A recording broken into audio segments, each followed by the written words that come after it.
I'm Jamie, and welcome to Sci-Fi Vision for September 14th, technically September 15th, since we had to move it a bit late. Sorry about that, guys. Karen will be along momentarily. I hope people do come and see the time change, and apologies that got screwed up, but I am here. She will be along in a second. But thank you if you've joined us, especially because we did have to change the time, but we appreciate it. Tomorrow at 9:30 p.m. Eastern, we have our Wednesday watch party, followed by our live stream at 11 o'clock. And I'm going to put the Discord link in the chat. If you haven't, please make sure you join our Discord where you can get updates on all our schedule and everything else. But yeah, tomorrow at 11 is Wednesday. And then Tuesday, of course, at 10, we have Fandom access. So please make sure that you join us. Just going to pin that chat there. All right. Well, tonight we have the second episode of season 3 of The Walking Dead. Daryl, I was going to say Carol Daryl. It's technically Daryl Dixon, but I was going to say Daryl Dixon, which is called the Ofrenda, which is when all the trouble starts because, Daryl and Carol, just like all the people in The Walking Dead, I think they tend to screw things up for everybody else when they come to a new town. They always end up screwing things up. And so I think this is probably going to be the beginning of that. It seems like, not that we got really far into it, but the main part of the story did start moving this episode. And Karen, she's trying to log in. So sorry about that. But yeah, I think that this, I enjoyed last week's episode because it was kind of like, I liked seeing, even though it wasn't really London and everything in the show, but I feel like this time it's hold on, Karen's having issues that it's starting to move because it started, like, last week was kind of like, I don't want to say a throwaway story, but they traveled again, so it was kind of like just the point of getting them to Spain. Give me 1 second. I don't know why Karen cannot log in. Maybe she needs to reload it because mine is showing up, but hopefully she'll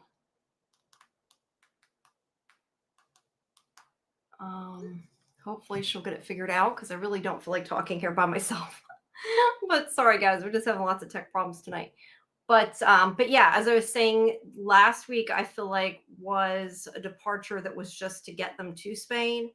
And then this week is when they're finally in Spain and when the shit starts hitting the fan, so to speak, because they are finally kind of getting into the thick of it and the story's finally moving forward. Hi, Kelly. She's still having issues. Try refreshing, Karen. Sorry, guys. I don't mean to keep looking down and answering her, but I don't want to not get her in here. But especially because I'm trying to do this with a bad headache. But yeah, so they are going to probably cause issues because they're, I'm assuming, going to try to rescue the young couple that this episode is about. Because and before we start, the other thing I wanted to say, sorry, going off on a little side tangent here while we're waiting for Karen, I did want to say, I don't know how many people watched the Emmys. I was trying to look to see how many of our shows won, and I saw that Tremel Tillman and Brett Lower, I can't talk, won for Severance, so that's good. Hold on, I'm just trying to fix it for Karen. Apologies. I'm not sure why she is having issues get in. But this is why last week I had said I was really annoyed. Anyway, congratulations. Sorry, I got off track again. Congratulations to those that won the Emmys, but at least Severance got 2 wins there. But yeah, so back on this, they could have ended the last episode, I feel like, 2 minutes later, because it ended making it like a cliffhanger where Daryl was looking for Carol and he finds her 2 minutes later, and that kind of annoyed me because I was like, what was the point of that cliffhanger? Because it wasn't really a cliffhanger. So I'm not sure what is up with that. But here, give me 1 second. I am gonna, while I'm looking down, so I'm not constantly doing that, I'm gonna turn on my, where is my thing? Turn off my camera a second while I try to figure this out for her.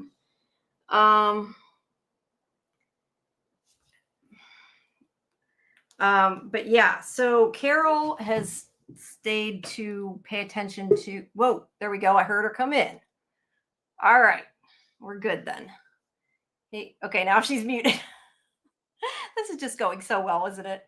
Oh, it's just one of those nights. Sorry, guys. Aaron, hey, hey, welcome. I'm going to turn my camera back on. I finally turned it off because I was trying to look down at the phone too many times to answer you. sorry. That's I okay. have a very terrible VPN that I can't control. It turns itself like it's automatic. I have to remember to turn it off, right? Sorry. Hi, everybody. Glad to be here. There I am. Hi. Yeah, I was going to say, I don't know if you could use, I mean, I've never tried to use a VPN on it, so I don't know. Tonight I'm on my business laptop and they're running Forta client and it's like a enterprise, right? And so you don't have a choice. I can disconnect it actually, so I did that fine. But it automatically every time I log in, it goes to this VPN because I can't for corporate resources, right? They don't want me using like whatever. But anyway, hi everybody. I am causing so many problems tonight. I'm so happy I finally got here. That's okay. We're here. That's what's good.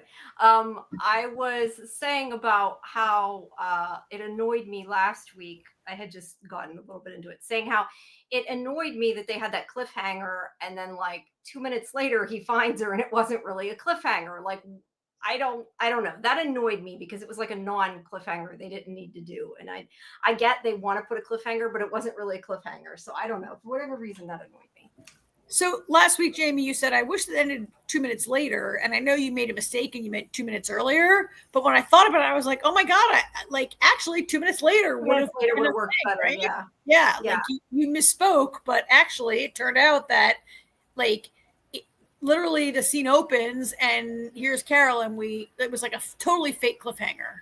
Yeah, it was. So I'm not sure the point of that, I guess. Like it was stressful for no reason. If they had at least taken a little bit of time to find her, maybe it would have made more sense to me, but it just kind of was weird.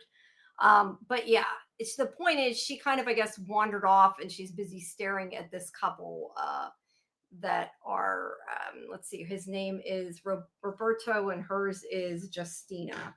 And she's sees them kind of together, these lovers. And I don't know, I guess she thinks it's sweet because you don't see that kind of thing, I guess, a lot in the apocalypse is kind of the way she's looking at it. But as I was saying before you got in here, I think this is probably kind of the moment before the shit hits the fan, because I know we were discussing before that they screw up things for people. You know, they come to these towns, they try to save people, and then they screw everything up and make it worse. So it probably won't go well. I mean, this episode really, this episode kind of goes that way a little bit. We're going to talk about some things that people say, and then we can see where this is going, right? Yeah. This opening scene, I don't know how many more pictures you have of it or how much you want to click through it, but this opening shot of Carol, and as you said, she's watching look at that look on her face, right? So she's looking at these lovers having this really intimate and cute and really private moment that Carol is like eavesdropping on. And yeah, it's sweet and beautiful, but I feel like, I mean, I guess there's a part of Carol that saw this as like kind of normal life and really beautiful, but I think part of her was, I'm like, you still have a concussion, don't you? Yeah, I guess that's true. That might be why.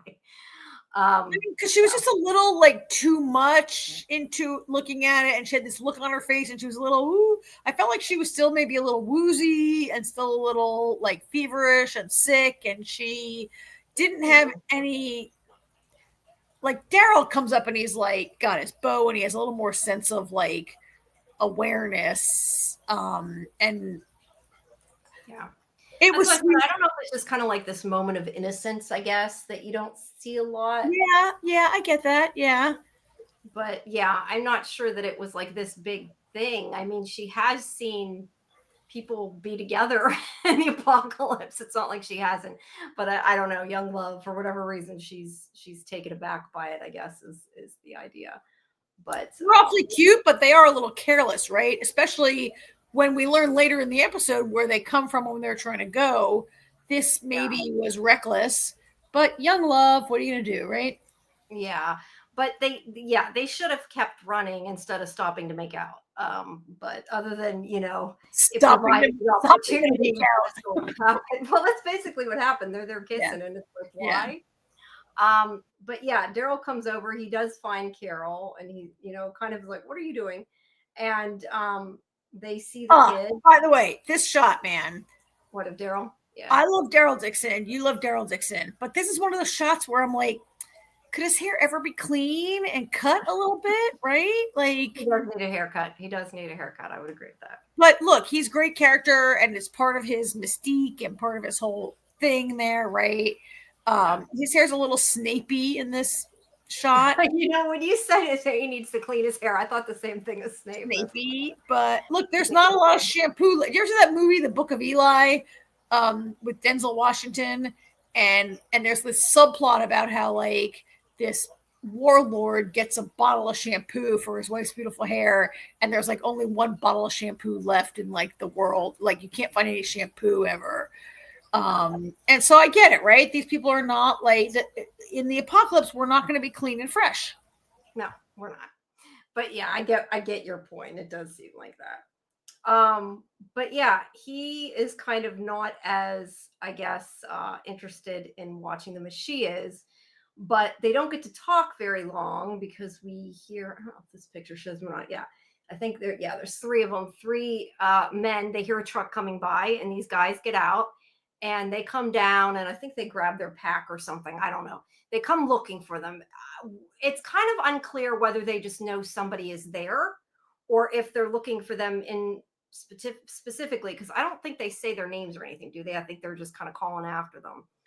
No, in fact, I think it sounded to me like they had no idea. They're like, oh, somebody's going on a trip. Look at all this stuff. Let's get it. Let's catch it. They didn't seem to really know they were there. Yeah. Yeah. So I think it's probably just these people are bad. But I mean, we do find out later in the episode. Are they bad? Are they just scavenging? Or we don't know, right? Yeah. But well, they're going to probably kill them and rape her. And I mean, we don't know for sure. Really, sure, Jamie, I had no indication. I had no indication they were going to rape this girl. Really? I guess maybe not, but I don't know. I got the opinion the way maybe it's just the way he reacted to it. They seemed to know that they were not good people and they were scared of them, but whether they had a reason to knowing who they were is another issue, because it's only because we know who they are later that it really connects. So I guess well, I guess later it turns out they're from the town, right? But that makes this even kind of looking back on they're this. Not from the town. They're from the ones that came to the town. The other town. Yeah. They're from, what's it called? Well, they're from the mayor, El Alcazar's town. The mayor, Alcazar, yeah. Town, right? They're from the ones that come to take the women. Alcazar is the town. The mayor is called I forget the mayor's name, but they're from the bigger town. But these guys, I felt like these guys just stumbled upon our two young lovers. They didn't seem to really be looking for them. They're like, oh, look, here's a backpack and a gun. Let's take it. And right. Yeah. I mean, bad, good. I think we're living in a world where you take what you can take but they did seem to be menacing. You're right. I mean, they didn't say we're going to rape this girl, but you're right. They were menacing. No, but they're hiding. So they clearly are scared of them. But would they have hid from anybody? Probably. So I guess that's. I think I would hide from everybody ever, right? Like in that world, right? Yeah. But again, if they weren't down there making out and they had taken their bag with them, they would. Yeah, they wouldn't be. Yeah, should have been a little more careful. But I guess they're supposed to be like pretty young, like 20 somethings. Yeah, probably young. Yeah, early 20s. Supposed to be naive, busy, being happy, being together, and not maybe being as vigilant as they should be. By the way, I really did love these scenes, and like some of the shots you showed a little bit earlier, the people look kind of small because I guess we're showing the scale of this sort of like river they're on. And I just felt it was really they're shooting on location. I think there are shows that would shoot with some like build a couple styrofoam boulders in the soundstage and stand on them. And they're clearly shooting out in the wild, and it looks great and it's worth it. Yeah, it does look like they're really on this hill or whatever you want to call it, going down to the river. So yeah, but they don't know what they're going to do. You're right with that. But they're like, just take our stuff, leave us alone. And of course, Roberto, sorry to think of his name.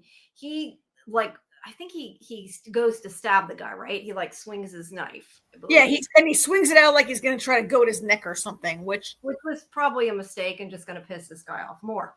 Yeah. But he seems to be like he's going to shoot him for what he did. And look, I don't know. I kind of assumed he would have taken the girl. Maybe I'm wrong. I mean, who knows? Maybe he would have been like, "Oh, I won't hurt you." We don't know. But maybe they'd take her back to their town that we later learn that values women. But I mean, I guess these shows have trained us to assume that every single person we meet is a sadistic, murdering, torturing rapist, right? All those guys didn't necessarily say anything. These shows have all taught us that like every person you meet is going to be crazed and bad. Yeah. And I also, you say where they kind of revere women in that town, they're bringing these women. I don't think that they're really, I mean, look, I guess it's possible they could be, but because this is Walking Dead, I don't think those women are probably getting a good life where they're at.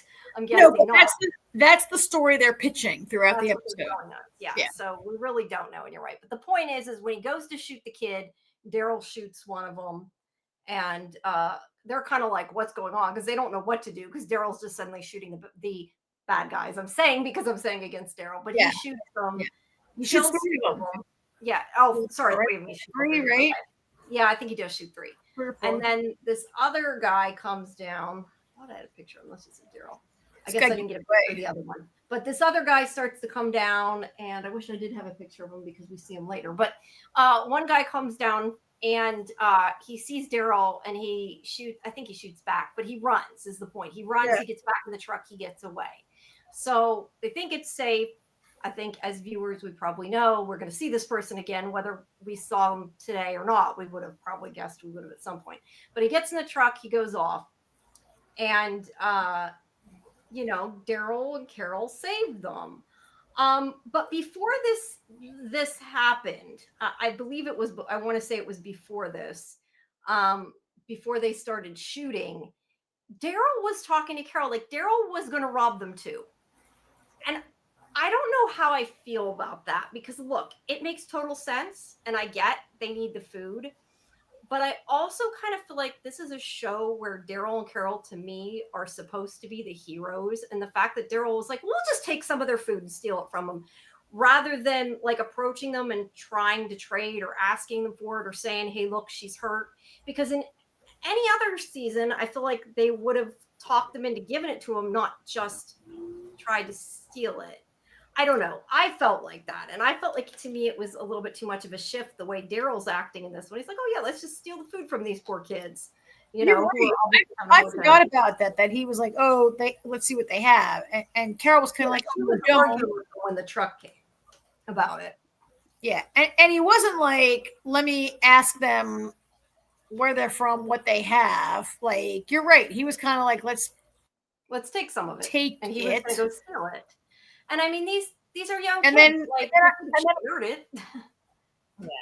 And then I think I just watched it, but I think Carol was like, oh, no, don't. And he's like, well, I'll take some or whatever. Yeah, she starts saying, I'm okay. I'm doing fine. Like, she's trying to talk him out of doing it because she doesn't want him to do it. And she's not doing fine. But he also wasn't going to be like, oh, my friend is sick. Do you have any? Yeah, he doesn't even. I mean, he does at the beginning, tries to get their help, but he was about to rob them right before this happened. Yes, before all this happened. He was like, let me go down there and take what I can. Yeah. Yeah, Um, they were arguing, and then the truck came, and then it all went to hell. Now, he did save their life, so they may have shared if he had just been polite, which they were going to do. And, they know she's hurt, and they're like, here, you can have, whatever medicine we have. And they were trying to help, but Daryl's like, no, you have to take us somewhere. You have to help us. And granted, I get he's trying to save Carol. I get that. I understand that. I don't know. but I feel like he could have done it in a different way. He points a gun at Roberto, right? And says, you have to take us. Yeah, pretty quickly, because he realizes they know where to go. Because the girls kind of, I almost feel like the boy, and I'm saying boy, I know they're adults, but I'm calling them kids. They're like, they're not children, but they're young. They're not, but to me, they're younger. Okay, so Roberto is kind of acting like Daryl in a way, and Justine is kind of acting like Carol in a way, because she's like, oh, my grandmother's a healer, I'll help you, and wanting to be helpful, where Roberto's kind of like saying, no, we ran away, you're going to screw us up, we just got out of here, we'll give you whatever medicine you want, but we're not taking you back. And he's the one that doesn't want to help. And I feel like they kind of deserve it. I mean, I know he didn't know what Daryl was going to do, but it makes me feel like they got what they deserved if they didn't help them. Wait, you mean Roberto and Justina got what they deserved? No, I mean Daryl, like if they wouldn't help them because of what Daryl was going to do, I kind of feel like they did. Because it irritated, like I said, it just irritated me a little bit that Daryl was so quick to be like, let's just steal the food off these guys, not finding out what was wrong, how much food they had, if they could come to an agreement, if they could help each other, maybe they could travel together. I just feel like this did not feel like the Daryl I know. Maybe other people don't agree, but to me, it just felt out of character. Are you thinking back to the days when Rick would say, when Rick would say, like, how many walkers have you killed? How many people have you killed? Why? And then he'd let you join his community, right? And they kind of were trying to like. There was a time in the very early Walking Dead when they were screening people to join them. And but it just seems like usually when they come across people, usually, unless they're villains, they tend to end up working together, is how I feel like the show usually is. That's how, I'm not saying it always is, but I'm just saying like that's what I expected Daryl to do. And I don't know, it just felt off to me. I'm not 100% sure why. I just felt like Daryl could have been like, hey, what's going on, and tried to talk to them. And if he had maybe instead tried to reason with them, they wouldn't have gotten in an argument. Yeah, I mean, I think that helping people has not worked for Daryl for a long time. True. At least since he got to Europe. I mean, he did fall in love with Isabel, and he fell in love with Laurent to some extent, of being like a mentor figure to Laurent. That he loved Laurent, right? But I just mean, like, if he had done that to them, like, what if whenever, he found Isabel, he had stolen her? You know what I mean? Like, I just feel like they have had some success. I get it. In general, most people they meet are psychos, but he was taking advantage of weaker people, I think is what you're getting at, right? Like they're less experienced, they're young, they're weaker, they give in right away. He's gonna, even before they spoke, he's like, oh, I'm gonna take what they have. And Carol's like, oh, don't do that. I get it. If they had come up on the banderos or whatever they call them, I guess I wouldn't have felt like that. So I think you're right. I think it's because they're weaker and he's taking advantage on. Well, again, they're not kids, but they're a lot younger. They're not, like you said, they're not experienced. So maybe that's why I felt like off. I don't know. It just, whatever reason. If they had been more experienced and hardened survivors, they would not be making out with their gun so far out of their reach. Like the gun is way higher up on the rock. The gun is out of reach, right? When those guys come, the gun is, they can't get near their gun and they hide and whatever. And like somebody who's been around the block, like Darren Carroll, would never have their gun in a, I mean, he does have a knife, but he's not a knife fighter, right? Like so yes, they're less experienced. We're going to find out later they come from a somewhat sheltered environment. So I get it, Jamie, why you feel like you're maybe a little let down that Daryl would be like, let me take advantage of these young lovers while their back is turned. Yeah, and like you said, you're right. I mean, usually they do run into psychos, so probably in the scheme of things, I'm not saying it doesn't make sense to do that. I watch it as Daryl's the hero. He's supposed to be the good guy, and it's a TV show, so I don't want to see him do that. Yeah, and we just saw a whole season where he like really tried to protect people who were weaker than he was, right? Yeah, and that's what I want to see for this show. Does it necessarily make 100% sense for him to be like that? Maybe not, but I just, as a viewer, that's more what I like to see. I mean, I understand also that Daryl is a protector. and he will always try to. He tried to protect Isabella. He tried to protect Laurent. It's funny that when we met him, he was a kind of an abused child and abused, and now he's a protector, and he's definitely, of all people, Carol he's going to protect, but he never says like they might have medicine, Carol. He's like, oh, let me see what they got. I get it. I get how I understand. But yeah, he basically pulls the gun on the kid, and whenever he finds out that they do know where there's a town, and the girl admits that her grandmother's a healer, and he's like, fine, then you're going to take them to them. It doesn't matter how it screws you. This is what you're going to do. Justina kind of wants to help a little bit, right? She's like, the girl does. Yeah, Justina's all for helping them. That's why I said it's kind of almost like mirrors them. Like, Carol doesn't want to be as aggressive. And I feel like Justina's kind of acting the same way. That's why I was saying it was just kind of interesting. Because and Roberto kind of says all the wrong things. Like Justina's like, oh, my grandmother's a healer. Oh, take us. Oh, no, we got to go. But you can go to our town. And Roberto's like, oh, yeah, but they don't like outsiders. Like, why would you say that? Right? Well, maybe if you had kept your mouth shut, they would have went alone. And then Justina's like, well, we can take you. Like, no, we can't. It's right over the hill there, right? Like, Roberto's like, just go that way. And that's when somewhere around then Daryl pulls the gun and he's like, well, we could get in if you take us in there, right? Yeah. Which I actually think is kind of surprising that worked out as well as it did, because they could have at any point when they got to the gate, turned on Daryl and Carol, and they would have probably shot them at the gate, but he kept his mouth shut and did what he said. But this is the beginning of that thing where these two people are having a moment. And then here comes Carol and Daryl, and now they're trying to escape from this town, and they're now being taken at gunpoint back because Carol and Daryl are going to ruin your life. Yes, exactly. That's what always happens. But we do get some really good shots of the countryside, even though it's not necessary. I took more pictures. No, it's gorgeous. I kind of feel like not a ton happened in this episode. We talked about the first episode not being the setup, and there would be another setup episode, right? Yeah. And this kind of is it. And maybe not a ton happened, but look at that. That's spectacular. It's unbelievable.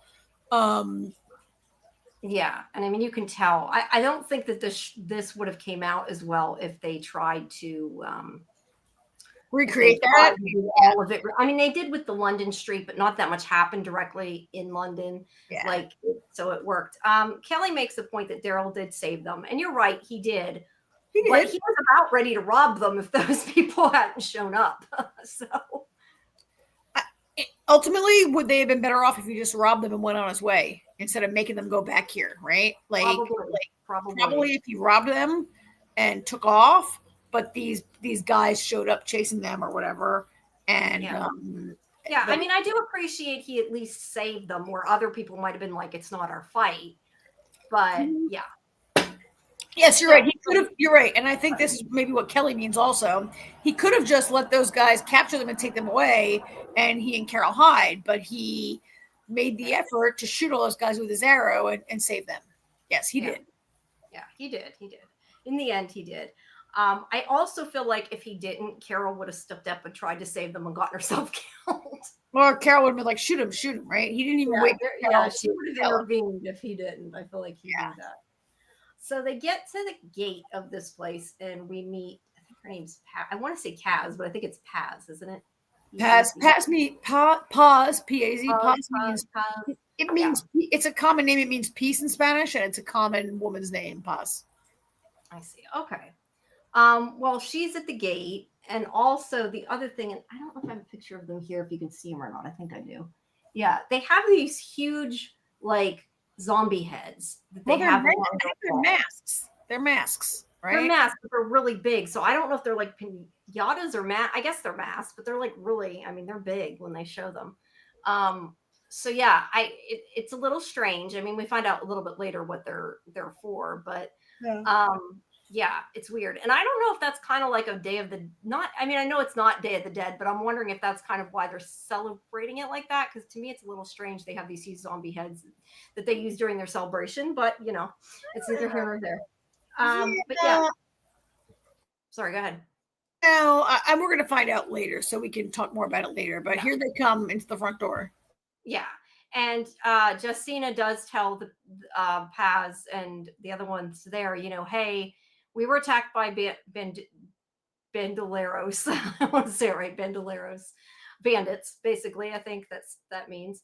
And they saved us. So you need to help her. She's hurt. She hasn't been bit, but she was hurt, and she needs some help. And she wants to see her grandmother, who's the healer.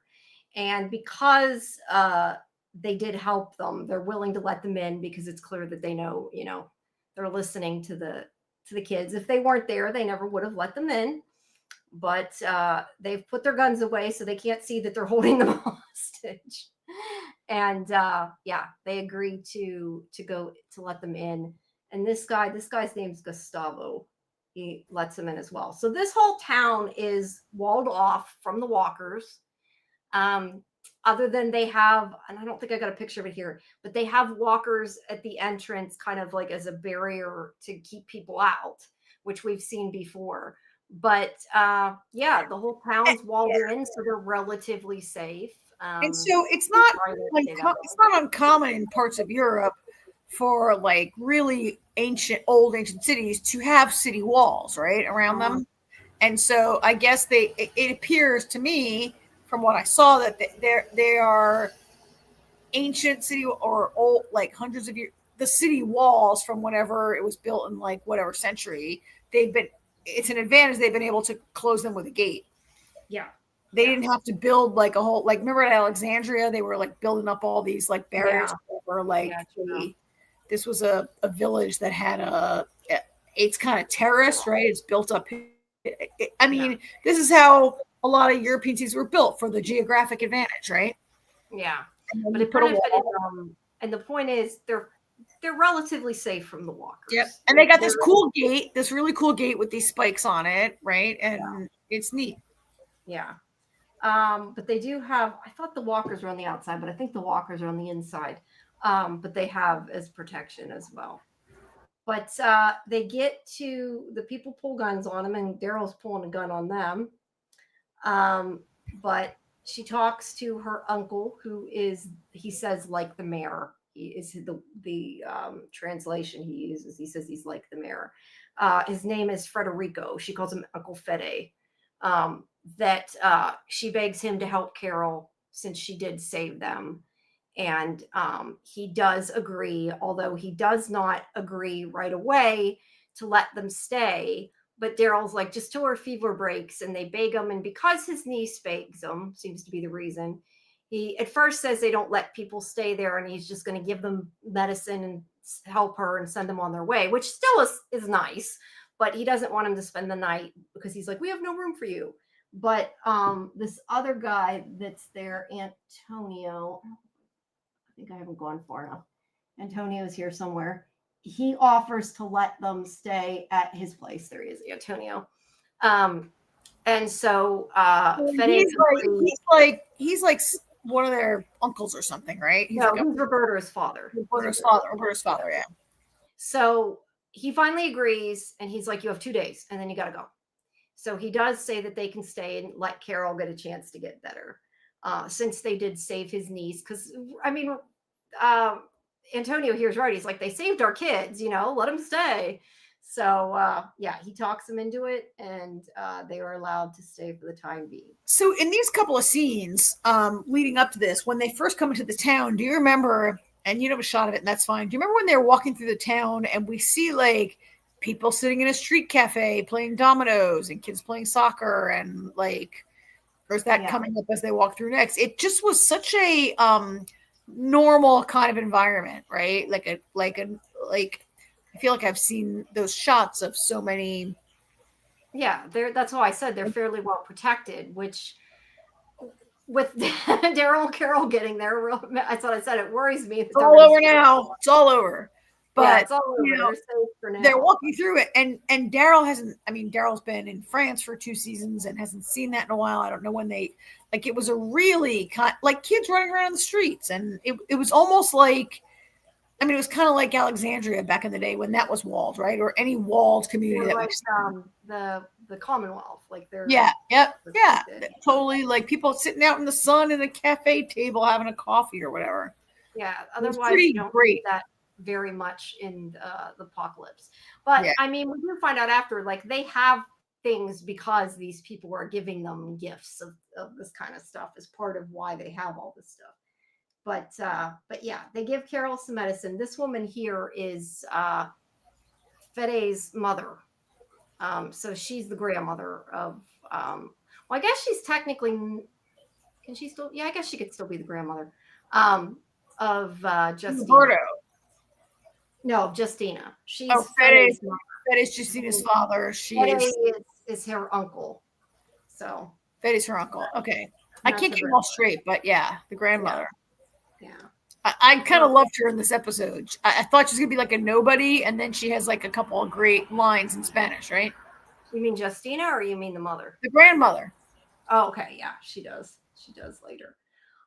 So he is letting Carol stay there and fixing a bed for her. And they have this conversation that he likes spaghetti westerns. Hasta luego, gringo. I'm saying hasta la vista. It isn't hasta la vista, but that's what I went to say. Hasta luego. Like she's a gringo, right? Hasta luego, gringo. Carol's a gringo. He's like, what's this about? He's like, oh, he likes spaghetti westerns. So yeah, he's a film guy. But when he goes to, he's like, we'll talk after. He's mad at his son. And Daryl talks to Roberto, and Roberto is like, we helped you. You need to help us get back out because now we can't leave because it only like it works once. You can't sneak away the same way a second time. We got out. We came back to help you. You need to get us back because he mentions that the La Ofrenda, the lottery, is going to be coming. He doesn't explain it yet, but yeah, he wants their help. And Daryl just kind of ignores everything he says. And like, oh, I need equipment for the boat. He completely ignores him. And the kid's like, don't you remember what it was like to, want to be with somebody like that? Because my father doesn't. And he says something like, maybe your father's old enough to know that that's not what's important. So I don't know. That was kind of an interesting little thing. Yeah. What do you think about Daryl saying that? I mean, I guess Daryl's like kind of saying the most important thing is that you're all safe, like worrying about running away, like where you're not going to be safe anymore. That's not a smart thing to do, I guess is kind of what he's getting at. Yes, but Daryl, he's a character that didn't really have any love interests until he got that woman who was part of that military group. She had Dog as a puppy, and then remember that woman that he I didn't remember that being hers. I didn't realize that. But yes, I remember her. Yeah. So he was like in love with her. And then she turns out to be part of some crazy people and whatever. But then he really, I think, was in love with Isabel, yeah. And he's just lost her and must really still be, like, Daryl doesn't show this, but it must really still be, I mean, for Roberta to be like, you don't know what it's like to be in love, and my father doesn't know what it's like to be in love, and Daryl's like, well, maybe he's just old enough to know that's not what's the most important thing. I don't know. It's just interesting to me that Daryl says that, having really just. Are we supposed to forget that he just lost who was probably the great love of his life, at least within the show, right? Yeah. And I don't know if maybe it's just like saying he feels like he could have protected her if he didn't. I don't know. Yeah, I don't know. Maybe he feels like she ended up dead because he loved her. And I'm not saying she did. I'm just saying maybe he feels that way. I don't know. Or maybe, I mean, Isabel definitely felt like Laurent's life was more important than her own, right? So yeah. Could it mean like he and Isabel knew there were more important things than themselves? Yeah. I don't know. I do feel, though, like a little bit that not understanding what's going to happen with the Ofrenda, that I can see the point of view, though, of like, why would you leave this safe haven just to go off with your girlfriend? Like, okay, your parents don't like you together, get over it or make them get over it. Because Daryl doesn't know. Yeah, he doesn't know. By the way, hi Scarlett. Yeah, hi Scarlett. Thanks. Hi and bye Scarlett. Maybe because Daryl doesn't know. Maybe to Daryl it looks like these kids are being a little bit. We keep calling them kids. They're young people, right? They're young adults, but maybe to Daryl right now this looks like a pretty safe community. And And he doesn't know that the Hunger Games are about to unfold in the next 24 hours. Yeah, that it's not going to go well. But I mean, and that's why I kind of get what he's saying, but he's not being very understanding, I guess, either. And he's just kind of like, I need my boat parts. Was basically that whole. I mean, it's maybe not Daryl's MO to be Mr. Understanding guy, right? It's not. And he needs his boat parts. He does. Yeah. He wants to get Carol safe. That's all he cares about. There's another shot of the. God, that's gorgeous, isn't it? Oh my God. I want to go to Europe so bad. Someday. So Carol wakes up and there's a cat. I don't know why I took a picture of the cat, but there's a cat. Yes, it's so cute and nice. Cat, yeah. And hopefully you're not allergic to a cat since it's climbing. Because you missed Skidmark, the last cat on Walking Dead. Oh, poor Skidmark. No, Skidmark ended up okay though. They saved him, so he was okay. Yeah. But yeah, she wakes up, she goes outside, and Antonio there's cooking, and he's got like all this. Supposed to be, I don't know, because I don't know what a lot of it is because it's in Spanish, but all this great food that he says is like a delicacy. Like they're not hard pressed for food. Now, we don't know yet why, but I never really thought about it until after, but the fact that he's just kind of like standing outside grilling, I mean, I don't know that it's steak, but he's essentially like grilling meat and has all this food, and like that usually doesn't happen in the apocalypse, And that's not in America, not the American apocalypse, at least, right? Not in the American hungry in America, yeah. True. But yeah, it's just kind of like maybe a little clue that things there are better than they should be. I kind of is the way I'm looking at it now, looking back at it. Like that should have been a clue. Like, why do they have all this? So yeah. You don't see like a lot of crops growing or a lot of animal. I mean, you do see pigs later, but yeah. Yeah, and we do see that they're able to grow crops. I mean, they did at the Commonwealth, but I mean, like you usually don't see that, and they haven't seen a lot of that. And giving out food freely and it not being like a commodity like it is, now they clearly have stuff going on there. But yeah, he's going to feed them. He says it is beef. He says it's Galician beef. Galicia, so yeah, it's like Galicia is a part of Spain that I don't really know geographically where it is, but he says it's Galician beef and it's a delicacy, right? Yeah. So the fact that they have cows is kind of like if it's really beef, is kind of like a big deal, right? And the walkers aren't like, I hear the cows, let me come eat them. Yeah, I know, right? They've kind of got a good setup there, one way or another. So then she's kind of like pulling away from him. We don't know what they're not really fighting, but she's upset about something. We don't know about what yet. And then somewhere here, there's I thought I had a picture. Paz comes down and tells him that El Alcazar is here. And this is what you had earlier, and I don't think we mentioned this, but he had been arguing with her. You could see in the captions, he was arguing with his girlfriend about something like 5 times, and she was never picked, and like he was worried. And yeah, so this is kind of the start of that this group of people, this Alcazar, I could say it, is coming. These men on horseback, they're kind of like leading this convoy of cars. And Antonio tells them that they're the last vestiges from the Spanish monarchy, or so they claim. And that this guy here that's waving, Guillermo, he is going to be their next king of Spain. And this is where he starts explaining, because everybody's coming outside to cheer and, be happy, that they are giving people gifts. And he says that they give gifts and they offer protection, that they are who keep them safe. So yeah, this kind of is the first like big sign that things aren't like, why is this happening? Why would they be keeping them safe? It's like what Alcazar, the word Alcazar in Spanish, I think is like a fortress. I haven't taken Spanish. I took a lot of Spanish for a time in my life. Yeah, I probably just spelled it wrong because I don't have an L, but Alcazar sounds wrong. So I think it is Alcazar. It's Alcazar. Yeah, Alcazar. And Alcazar, like I've been to, El Alcazar is a very famous fortress in Madrid. And I think Alcazar is a general term for like a castle or a fortress. And so like the guy who's the mayor, El Alcalde is the mayor, but this guy they call El Alcazar, and I think this guy Guillermo, he's the leader of this place. Yeah. Well, no, he's not the leader. I take it back. He's the future leader. He's the future king. Oh, this guy, yeah.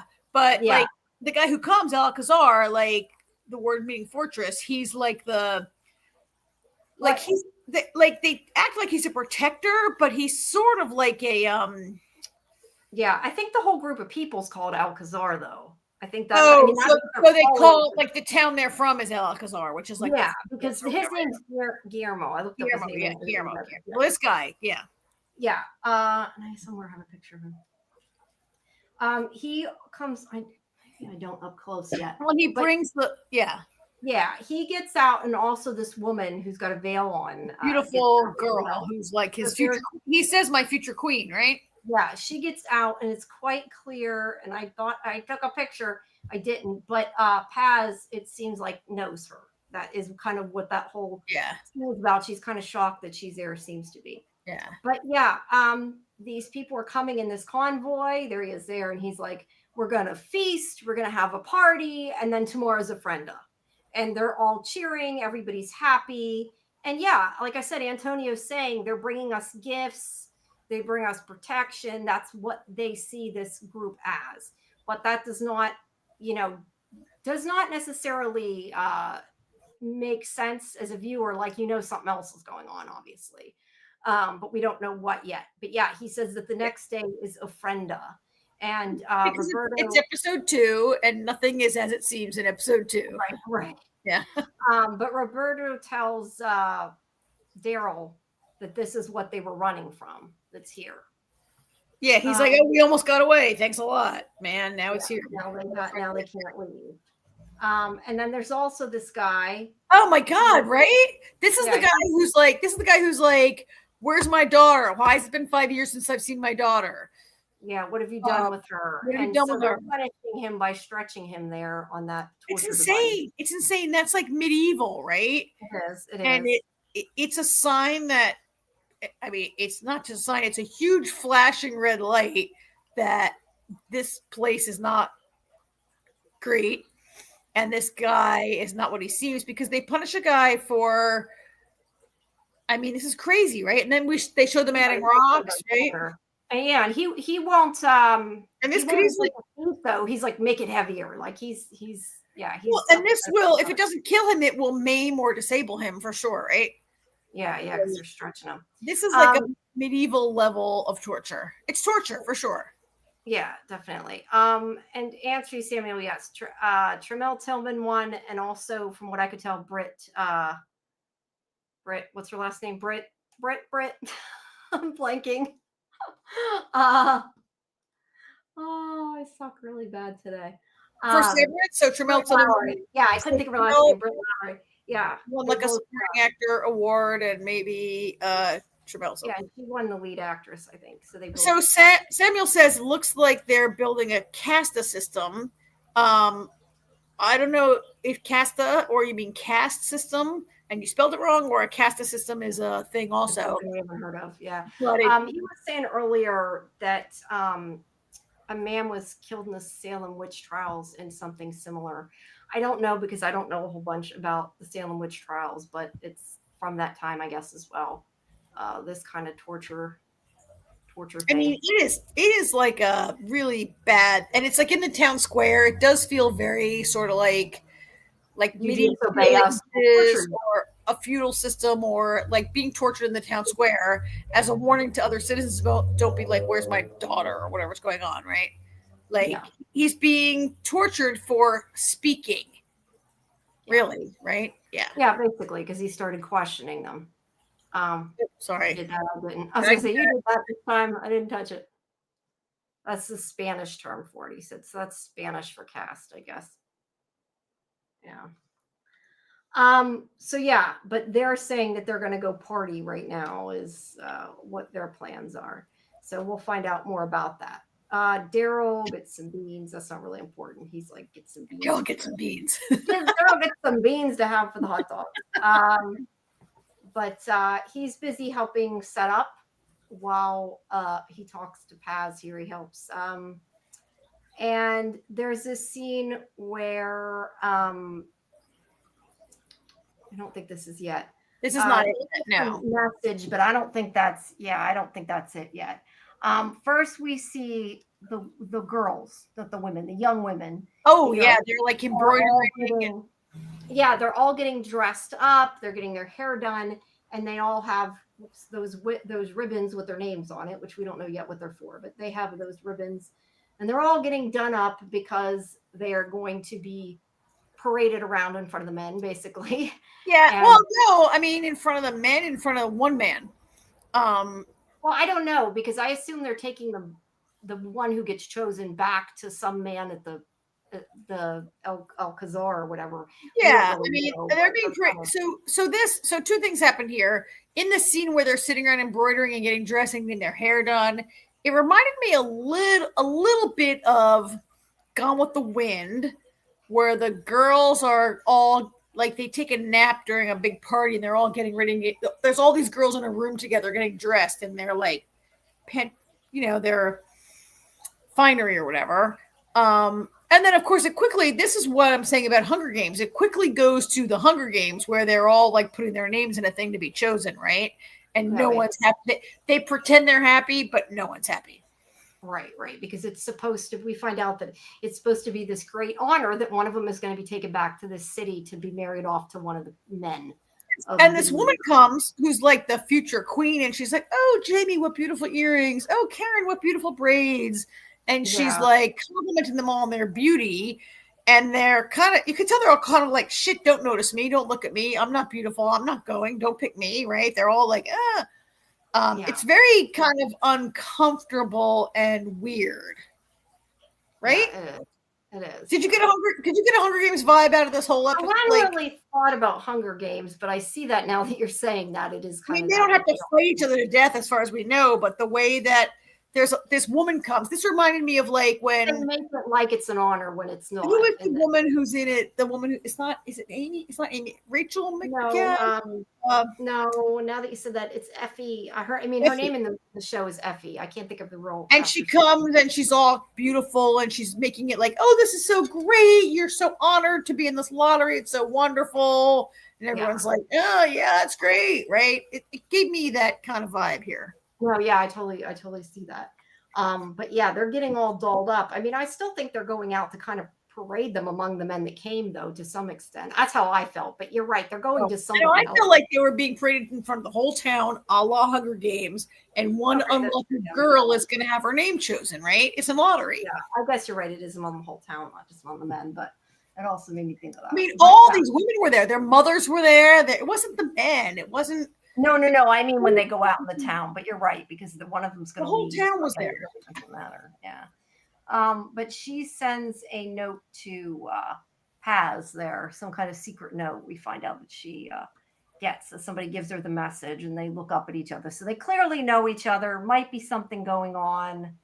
We don't know yet exactly what's going on, but there's something going on between them. And then Daryl talks to Antonio here, who explains to him what's going on. And that's why he asked him, he's like, so you give them, so the town will offer up one of your daughters and you get a truck full of guns. And he does say, he doesn't agree with it and he doesn't like it. And he says it's extortion, but he's like, but it lets us survive. We get gifts from them. We get protection from them. And the town gets to go on. And he's like, maybe I'm awful because I say that, but it keeps my son alive. But I also kind of feel like, I don't know. I mean, look, I get it. He wants to keep his son alive. So I totally am not saying I don't get it. But there's another part of me that's saying, well, what if your son was your daughter? Would you be saying the same thing? Yes, I felt the same thing. Like, you're giving up your daughters to keep your sons alive? Like, what? No, you don't have a daughter. Be okay with it no matter what. Like, I know it's not your kid, but like, it's everybody else's kid.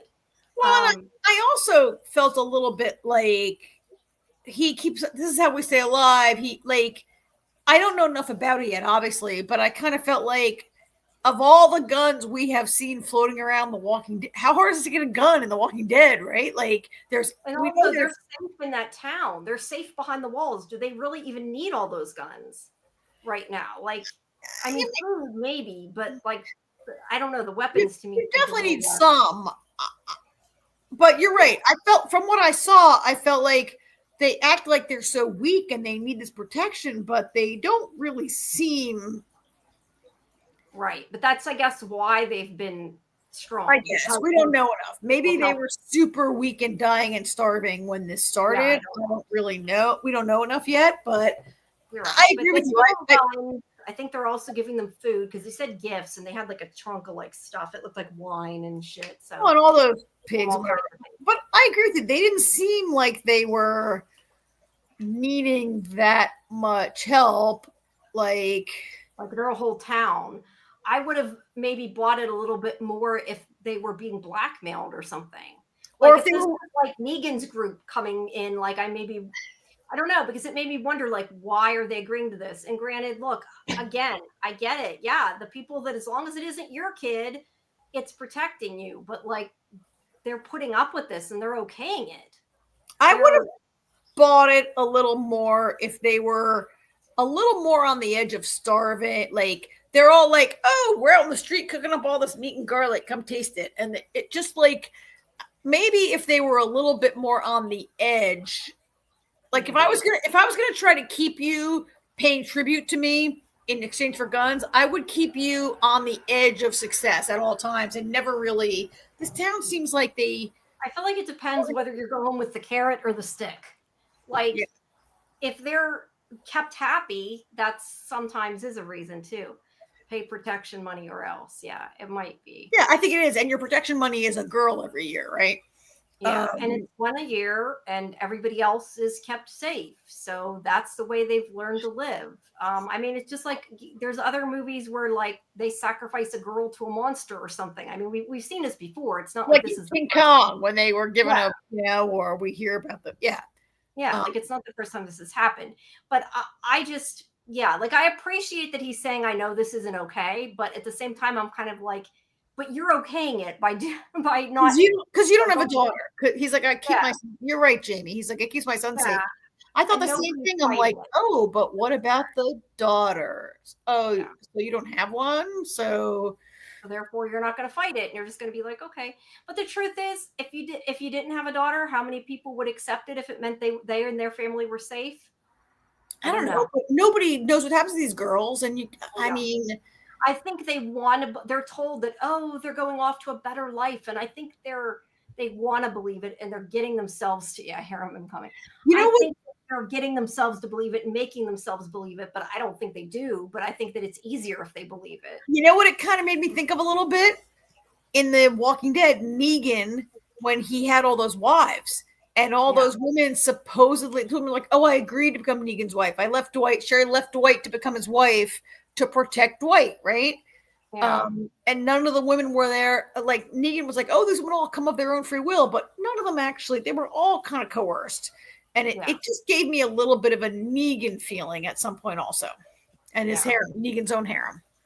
Yeah, but like I said, it makes me kind of see the other side. It's like we're keeping you happy and giving you all these gifts to do this, as opposed to like them threatening them, or at least it seems less threatening. And I think that they're telling themselves that the girls are in a better place because it's the only way they can accept what they're letting themselves do, which doesn't make it okay. This seems like a pretty idyllic village. I don't know how they're in a better place, those girls.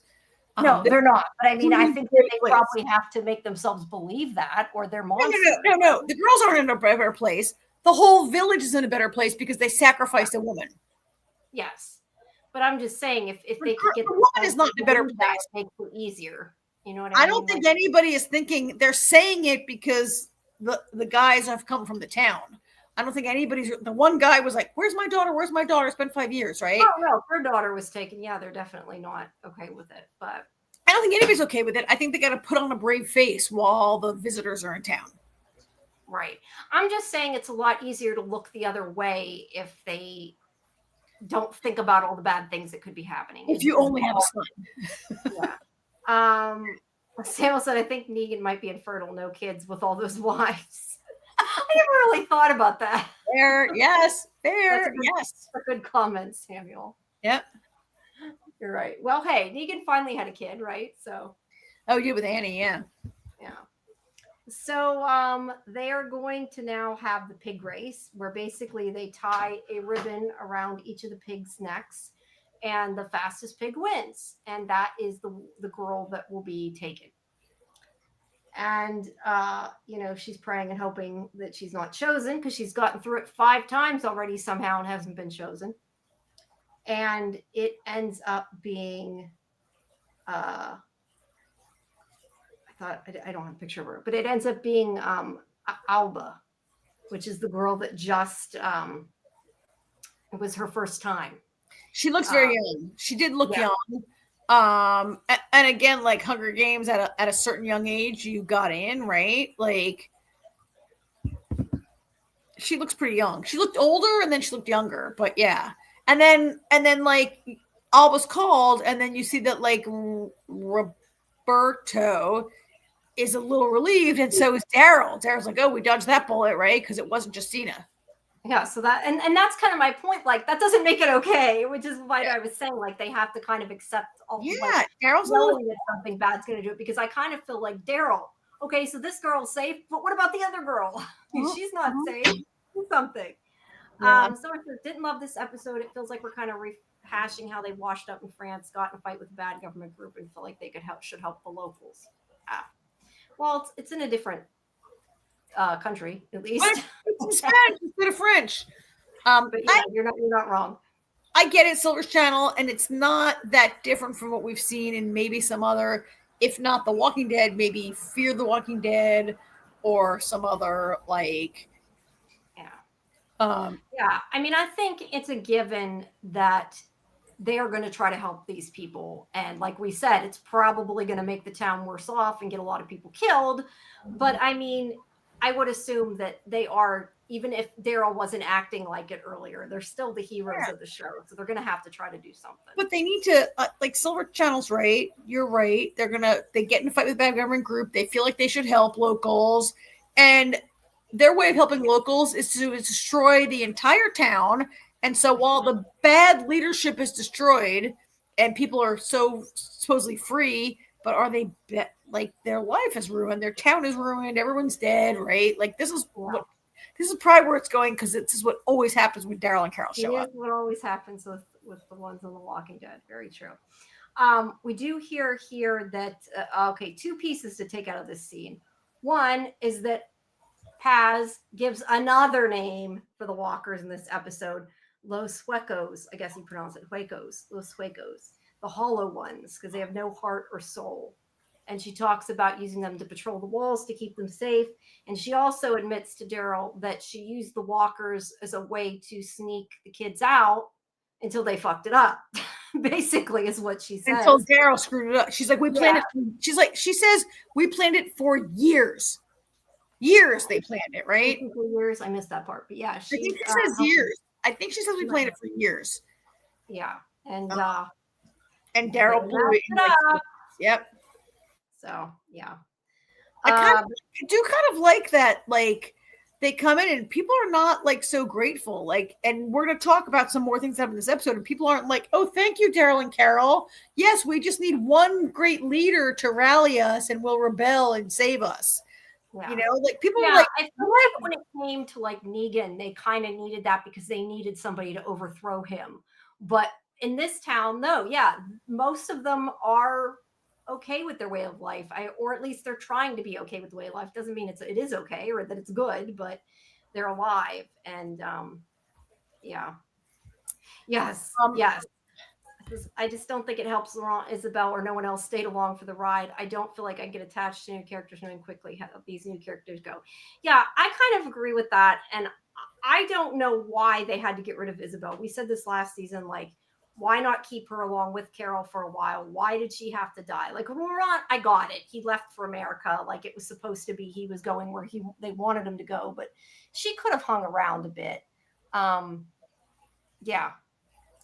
I mean, it's Carol and Daryl's show, though, I guess. So, yes. Also, I think the idea that I'm guessing, and I don't know for sure, but I'm guessing after this season, they're going to be moving on to another country or closer to America or whatever. So, unless they take like a huge entourage, they're probably going to, move away from more people again, and they will start over. I think that's why they did that, since they were crossing country, but I don't think they needed to. I mean, in some ways, in this show, in this episode in Spain, last season in France, and even going back to like, The Walking Dead, a little bit of fear. There's a very like kind of patriarchal thing going on here. And I don't just mean like, we talk about patriarchal, I don't just mean like men, but the idea that like these two show up and are like, we know better and we're going to save you from this bad government that you have. And we haven't seen it yet here, but that's what's coming, right? Yeah, and in France, like, we're going to save you from your faith and your bad like ideas that are faith driven, which Isabel was got killed. yes, there was a manipulative like cult leader, but Isabel also like, and they always come to a town and they're like, we know better than you do. And when I say it's patriarchal, I don't mean in the sense of like the patriarchy, like men subjugating women, or I don't mean like colonization, but it's that idea that save everybody from it's idea that these two, that this, and I don't want to say a white man because everybody's white on the show, but the idea that they come in and they know everything and they know better and they're going to save you and they're going to fix it. And if you all get killed in the process, that's fine because they knew better. Yeah, that is exactly what it does happen that way. Silver's channel said if Laurent or Isabel stayed around, they could be the heart of the show, and it would make both the France and Spain plots entwined more and both matter more. Yeah, because they did kind of move on from France, and it's like now I don't think they're even going to care about France now. You know what I mean? Like they've kind of just moved on in their countries, and it's over. And they were both like an emotional heart of the season, and they gave Daryl like a purpose. Now, I guess Carol's his purpose now to get her back home and they're best friends, but like Laurent really gave Daryl a kind of a purpose he hasn't had previously, and now he's gone. Now, if it's been confirmed 3 and 4 in Spain, so then they're not going to get back at the end of the season, then it sounds like. But because 4 is the last one, right? There's 3. I know there's another that they confirmed 4, but I believe 4 is the last one. So I assume at the end of 4, they'll go back to America.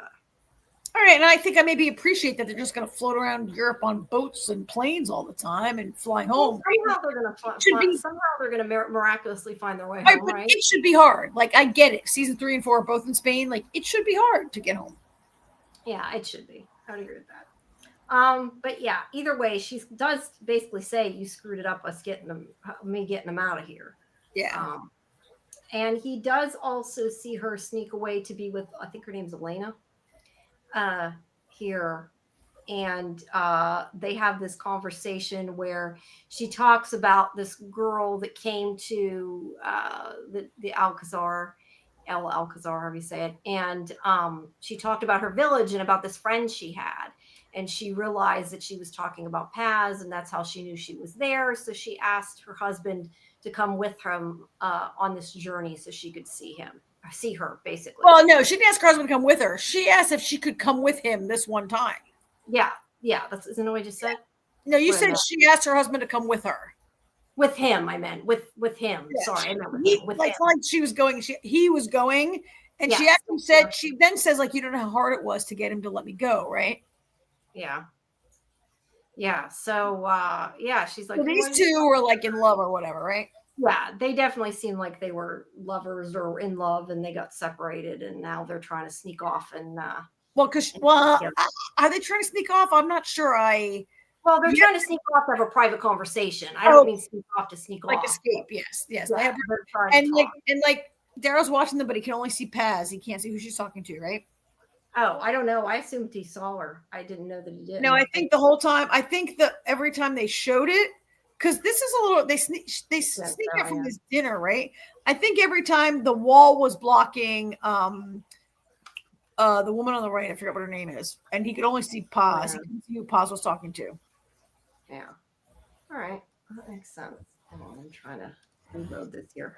I didn't realize he couldn't. I just kind of assumed he could, but I guess I think he only saw Paz. No, that does make more sense. And Silver's channel also says season 4 is the last one. Originally, they planned for more, potentially going to Morocco, but plans got changed against Norman's wishes. Look, I don't know that the show needs to go on forever, but I mean, like we said last time, I mean, out of all of them, I like this show. Do I want it to go on and on and on and on forever until it gets run to the ground? No. But I think that another season could have been cool. And I do think they do a really good job with the locations that I wouldn't have minded seeing Morocco. That's for sure. Hey, Kimberly. It surprises me. Silver Channel says it was against Norman's wishes. I think if Norman Reedus, I'm surprised because I would have thought if Norman Reedus would do a show for Walking Dead, they would run it forever. So to do it against Norman's wishes surprises me. That's really interesting. Yeah, I don't know. I don't. I haven't really read a whole lot about it, so I don't I got to really Google that. know. Yeah. Yeah. So yeah, she is talking to her lover here, and then Daryl gets. Let's see, he's feeding the pigs. He's so cute. He's like, here, here's some food. He's like, it makes me think of Max Falls. I'm like thinking, Ram, you. No, sorry. He's like, some food. Yeah, no, he's good at it. But this is where he's up there. He's got a high vantage point. He's watching Paz talking to her, who he can't see behind the fence, behind the wall. And Fede comes up to him and like comments that he knows what he's doing. I think he said something like he worked on a farm or something. I can't remember what he said. Oh, he says you're really good with the pigs, and Daryl says my neighbors down the road had pigs when I was a kid. Right? Yes, yeah. But Fede invites him and Carol to dinner to their celebration. And here's a shot of the town. I love these shots, man. These shots were gorgeous, right? Man, they decorated it so nice. But yeah, they're all sitting down to dinner and are going to celebrate that they're sending one of the women away, right? Celebrating that it's not their daughter, maybe. Yes, exactly. Because I'm thinking he invites them there. I'm thinking this is not going to go good. And then we must have at this point seen that guy. They must have shown a shot of that guy coming in. Because in my notes it says, uh-oh. So I think that was they showed that guy that was the one that attacked Justina and the guy that got away from Daryl. Mm-hmm. Yeah. Let's see. Silver says, if I was a betting man, it's so they can bring him back to Rick for a new show. He said Daryl's story is not over after the show ends. I did hear something about him saying that his story isn't over.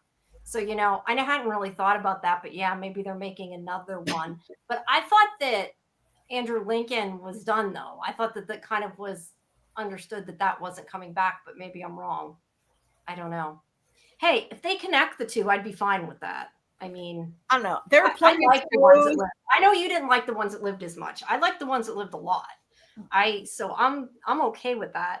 There are plenty of shows that when it ends, the character story is not over, but it just goes on in my mind and the show's over, right? Like, everybody from every show that ever ended was their story, unless they die, their story's over. But so usually when an actor says that, it's trying to imply there's something else. I mean, that doesn't mean there's something new. Yes, something new is coming. Yeah.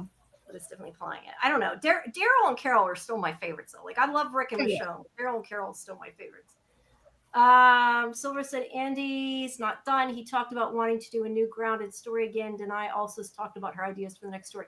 I know that they have to be given, if they're doing it, though, I think they have to be given some of the reins on it.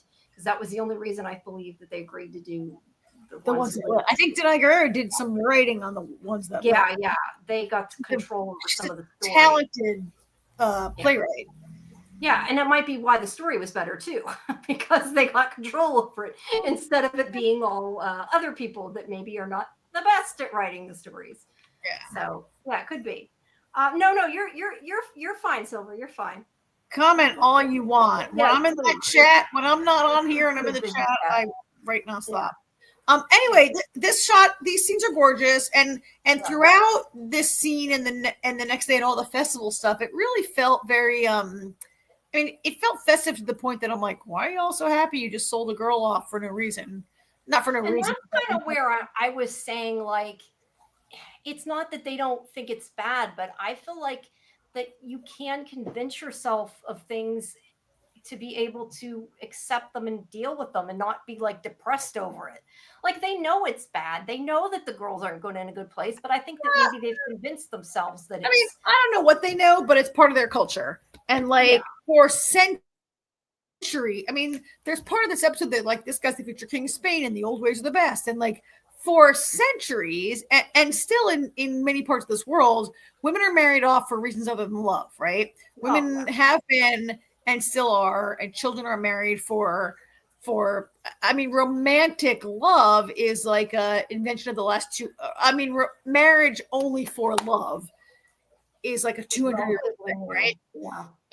And so Yeah. later in this episode, there are things that are like, don't tell us what to do. This is how we do it. And I get that. But what I was going to say is I just felt like these scenes of this like festival they're having just, I mean, I love them. They were beautiful. And they reminded me of like, so I'm not from a village in Europe. I don't know what these are like, but do you ever watch like travel shows on TV and they're like, oh, this town in Spain has this like Saint whoever festival has been going on for 500 years. And this kind of felt like that stuff, right? Yeah. You're right. It did. It's really good. It's definitely you're right. It's become their culture. It's become their way of life. It's become accepted. Whether they all accept it, I mean, not everybody accepts every tradition, right? But they're all been forced to accept it at any rate if they want to live there. I mean, it seems like maybe this is not. So the apocalypse has been going on for like 20 years, maybe on the show, 15 years on the show, right? There've been some time jumps. Is it 15 years? Is it 20 years since it happened? This type of thing of marrying your local girl to the king's son or whatever happened for centuries. So I think part of the argument here is going to be that they've resurrected the old ways, right? Yes, because Carol does make a comment about the old ways are not always the best. We'll get to that. Let's see. Silver says, Denai wrote episode 4 of Ones Who Live. Her and Andy are also considered co-creators and executive producers on the show, and we're in the writers' room for every episode. We're in the writers' room for every episode. I think it showed. I mean, it was a lot better writing overall than a lot of the shows. I think that it was done well. So yeah, maybe if the actors got involved and kicked out some of the writers.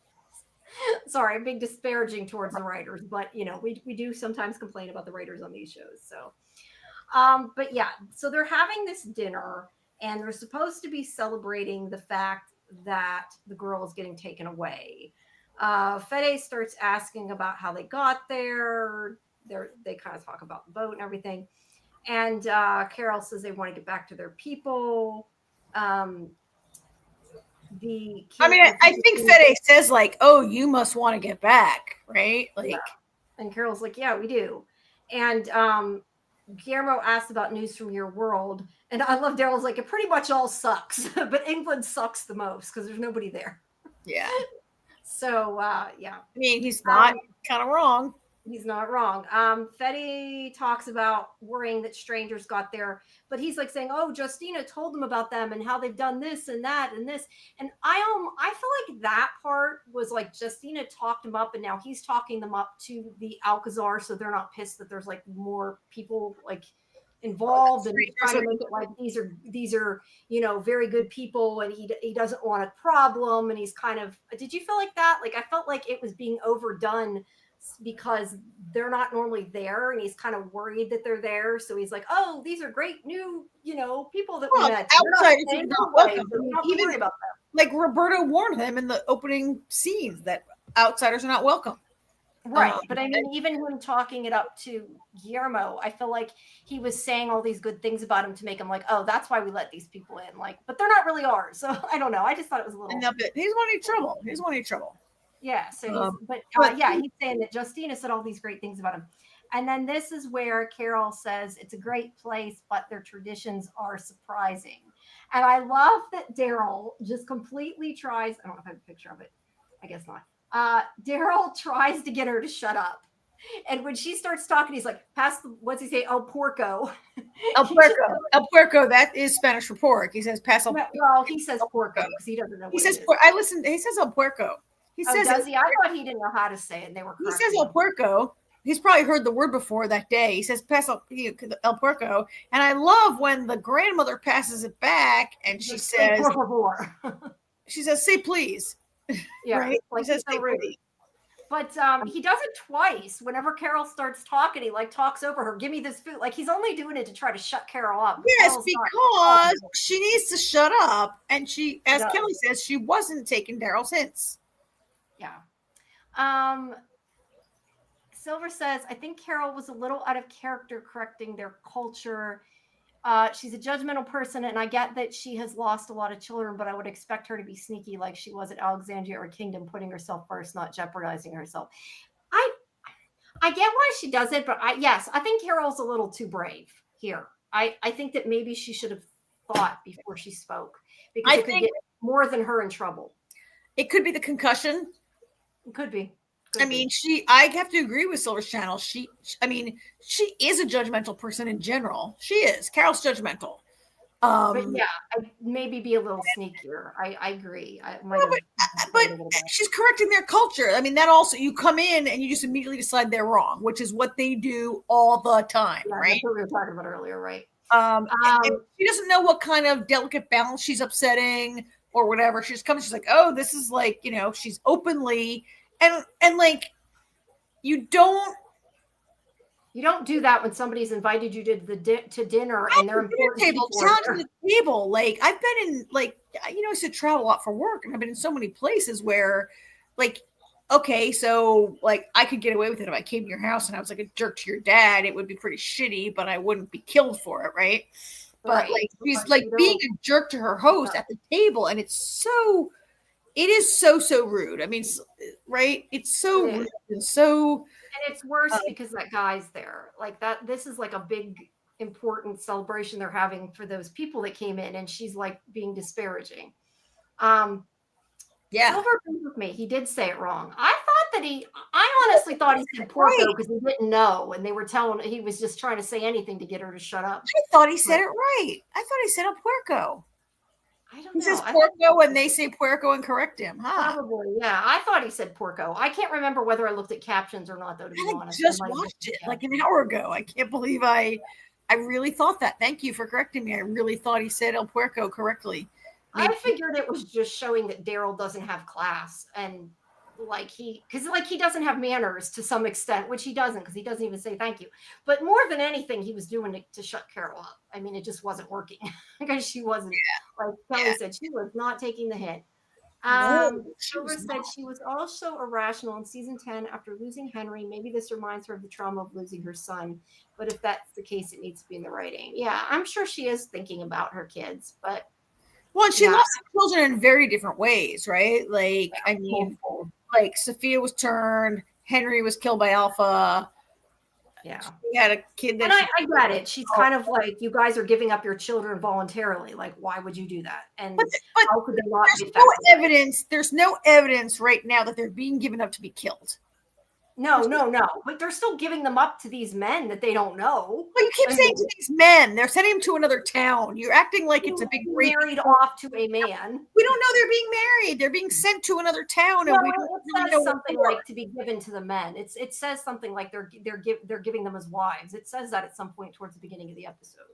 I mean, whether they're being, treating them bad, I don't know. But it says something again, that still happens all over this world every day. Every day. Right? Maybe, I mean, arranged marriages are still a thing, and most of them are. Yeah.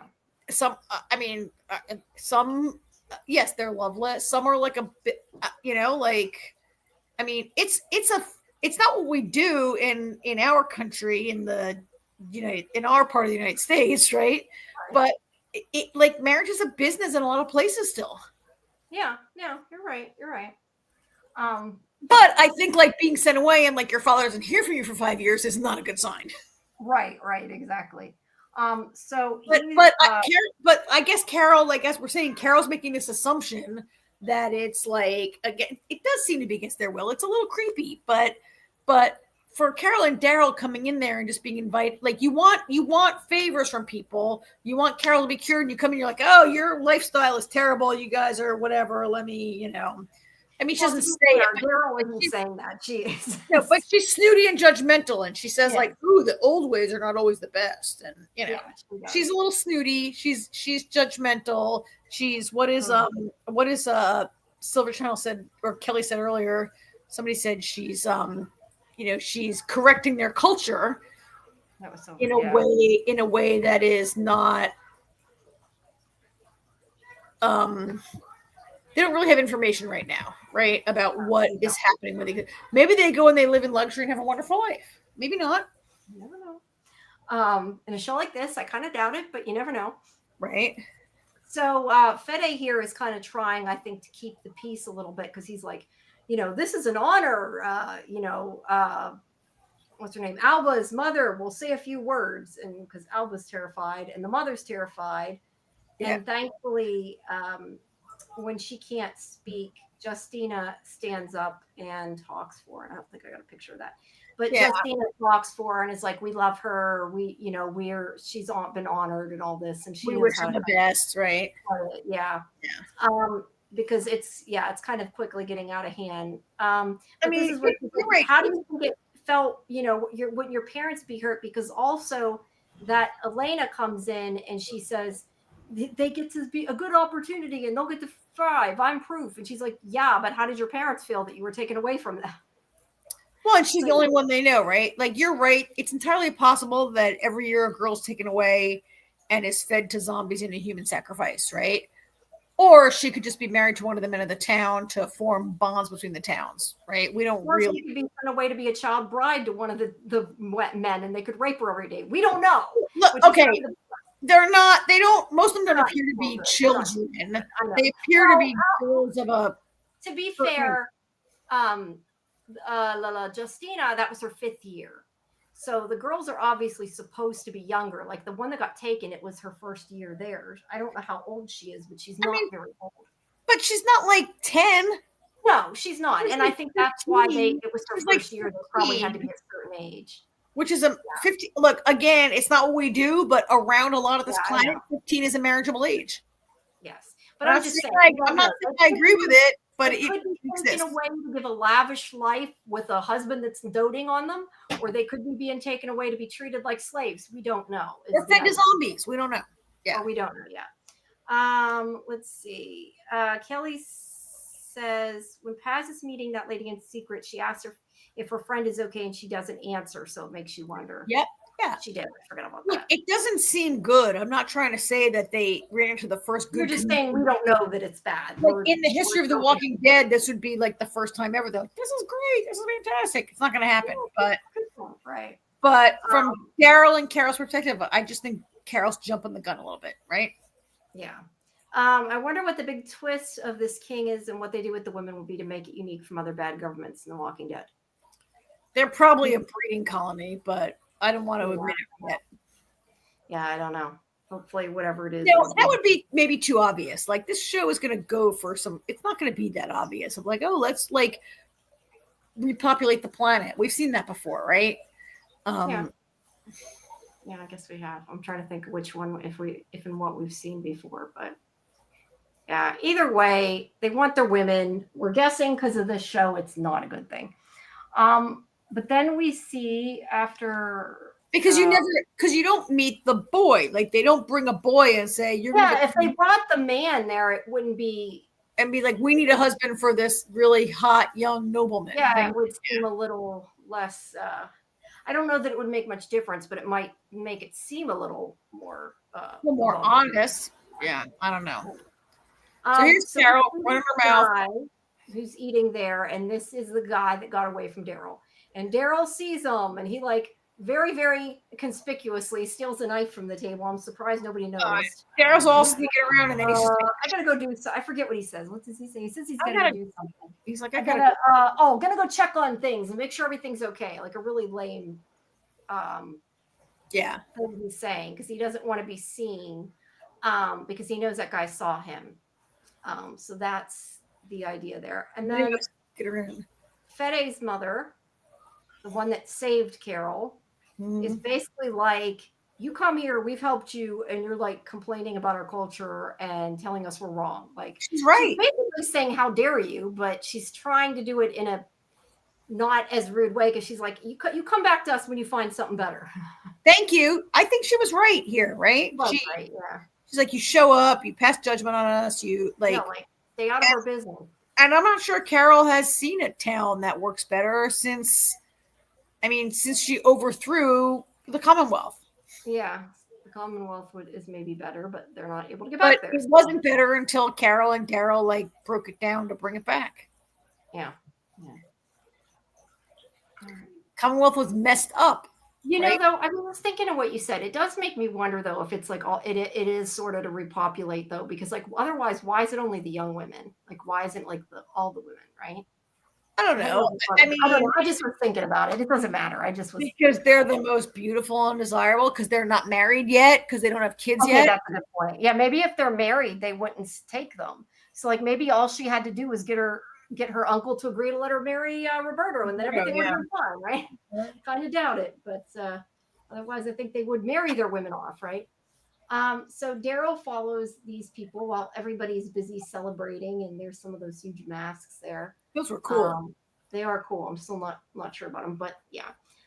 So they're having this conversation while Daryl's gone, and he's saying that they had. I guess he's talking about what happened before with the country, because he says that they got an empire of their own and then they couldn't figure out what to do with it, and Spain imploded and they turned on each other. And he says, imagine being capable of so much yet to be your own worst enemy.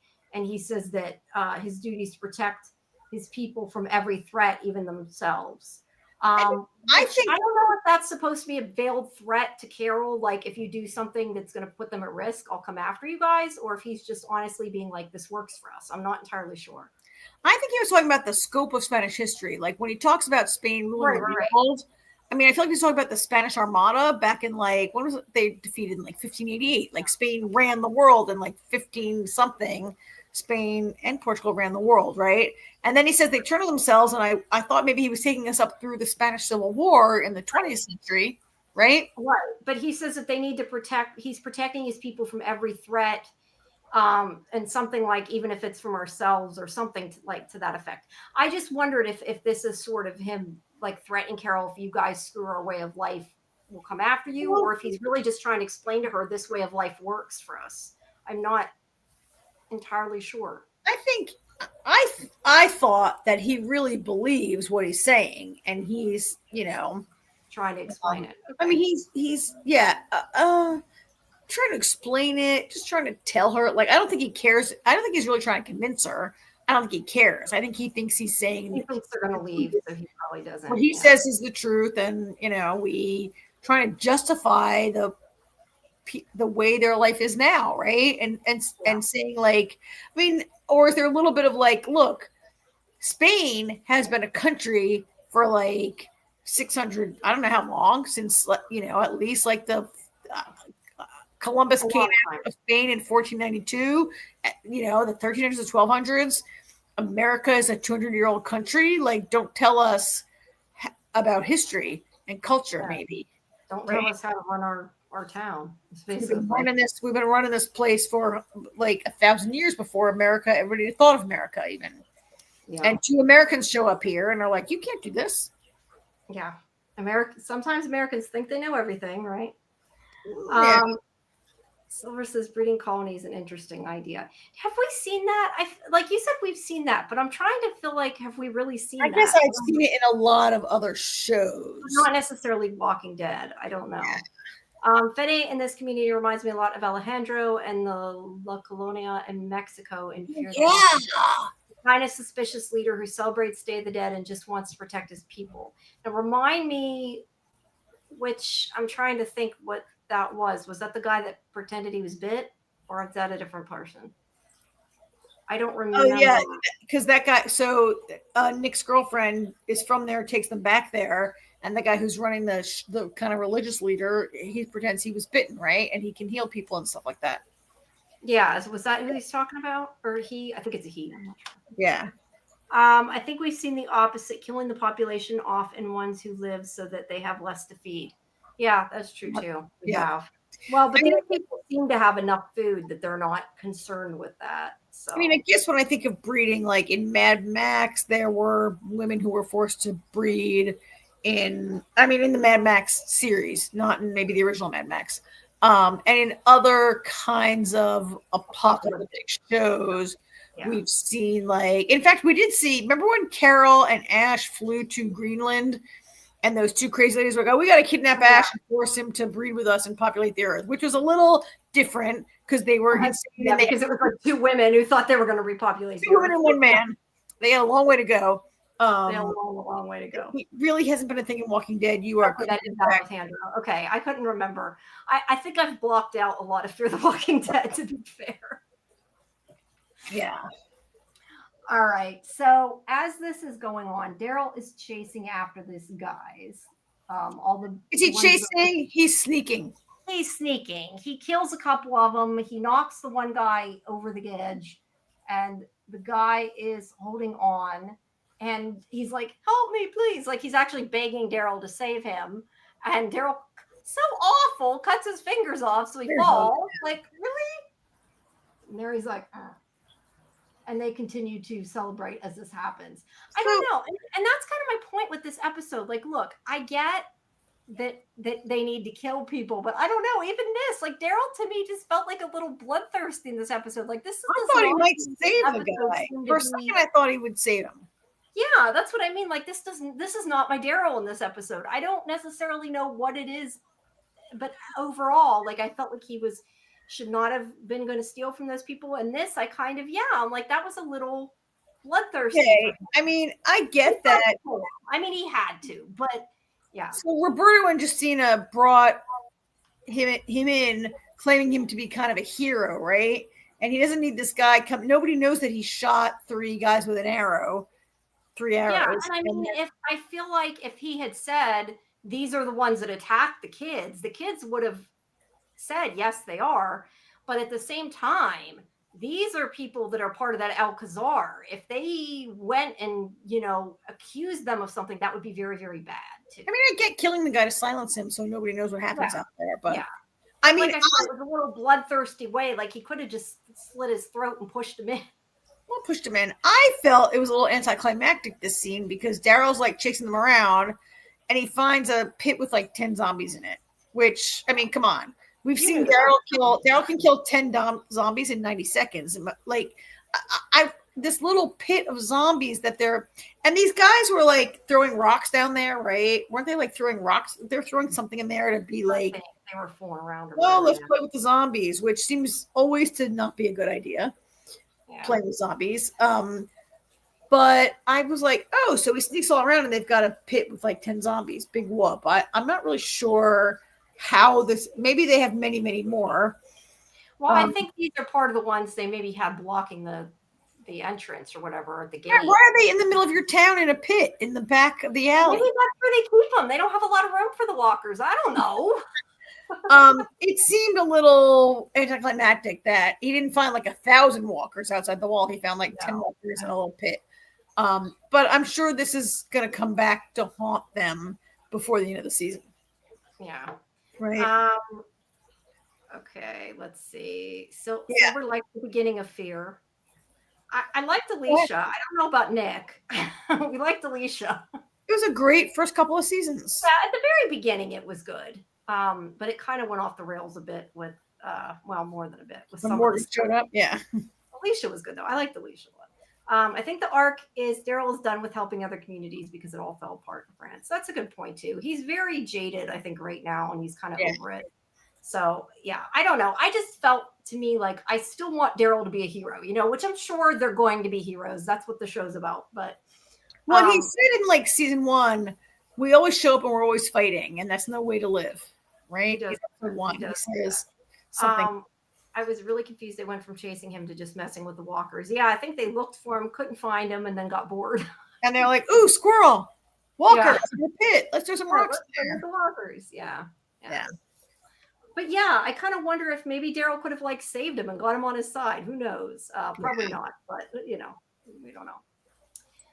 But the zombie pit is the end of the episode. So I mean, I think it wasn't. So we talked about earlier and last week and again tonight that this had to be a setup episode. Like the London episode was a setup. This had to be a setup. I think it was kind of okay for a setup episode. There was kind of a lot here. I don't know what any of it means. I haven't figured any of it out, but, we have, how many episodes are there? This is 2 of what, 10? 10? 8, I think. Wait, let me look. All right. Hold on. I'm looking on Internet Movie Database because I don't have 7. I was thinking there was 8. It lists 7 on Internet Movie Database. I thought there was 8, but maybe there's 7. It's pretty short, so it'll have to move. Yeah, it might be 8, and it might just be it's not listed because I really thought there was 8. But either way, it's not a long season.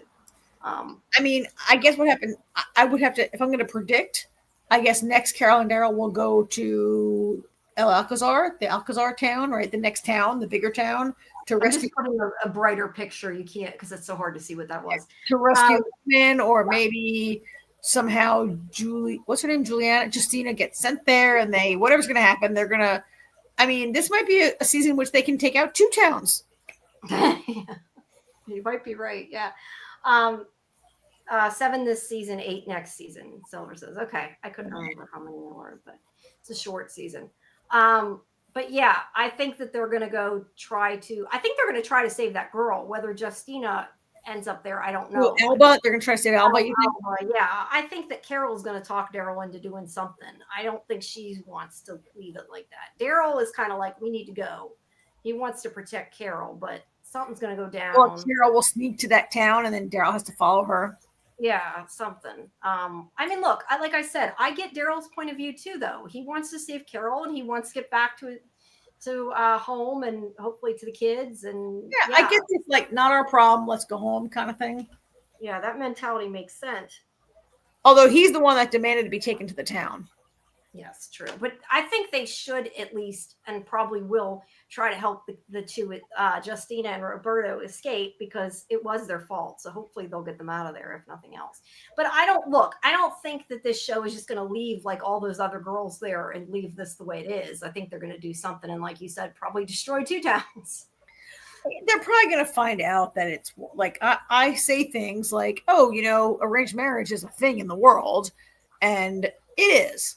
It is. But we're going to find out that these girls are not in a good situation, because this is the show, and we want to see some great Daryl fighting moments and whatever. And I'm down for that. I'm just being a little devil's advocate, and trying to maybe get myself in the head of the people in the village who are going along with it. Yeah, I agree. Also, maybe they might get tortured in the village square like that one guy. Yeah, probably somebody else will see that. Okay. Sorry, my migraine's coming back. I was like, it finally went away, and I'm talking, and I'm good, and it's starting to come back. We're going to finish up in a few minutes. I need another Advil. So, yeah, I think it was pretty good. I mean, we criticize a little bit because we like it. Yeah, but it's been okay. It's not, I mean, some of the Walking Dead shows, maybe not, but this one's this is the best of the spinoffs. Yeah, this is the best. I mean, like I said, I like the ones who live too, but Daryl and Carol are my favorites. So I like this show because they're everyone's favorites. That's why they got a show. Yeah, true. All righty. Well, everybody, please join us tomorrow at 9:30 for the watch party for Wednesday, and at 11 for our live stream. We're doing episode 6 of season 2. And then Tuesday we have Fandom access for Invasion and Star Trek Strange New World. And then so that'll be episode Monday, right? I feel like there's other shows I'm missing, and it's because we're doing so much less. So Tuesday that'll be episode 4 of Invasion, and it'll be the season finale of Star Trek Strange New Worlds. Oh wow, you guys have one show to talk about soon. And then we'll pick up something new the next week. I think there's some new stuff coming. We'll pick up shortly. There probably is. But yeah, but first is Wednesday tomorrow. Okay. Tomorrow night. So make sure you guys join us. And if you haven't, please make sure that you like the video and subscribe to Sci-Fi-Vision and check out all our other videos and live streams. I will, if everything goes well, I have another Outlander interview for Blood of My Blood going up tomorrow with Tony Curran that I had hoped to get up earlier this weekend, but because of being sick because of my migraine, I just haven't gotten there. But it'll be going up as well. So everybody can look out for that. And yeah, some other stuff coming. And I know what we skipped. Wednesday we have I'm like, the next one's Sunday after Tuesday. No, Wednesday at 11 we have Alien Earth. Alien Earth. Yeah, our Alien Earth I don't show. know how I forgot that. Sorry guys. Yeah, a watch party for that's at 9, and then the Alien Earth at 11. So that's on Wednesday. And it'll be you and Scarlett and you probably. I don't think anybody else is coming this week. So right. Yeah, I think it'll be. But yeah, tomorrow is Wednesday first with me and Scarlett. So Okay. Make sure you guys Cool. join us, and we will see you all soon. Thank you for coming, and yeah, Good night, everyone. please hype the live stream because you get a week. You can hype it if you have a hype button. Hit hype. I don't know what that means, but also like and subscribe. Yes. It's helpful to us and to the algorithm. All right. Have a good night, everybody, and we'll talk to you soon. Bye. Bye.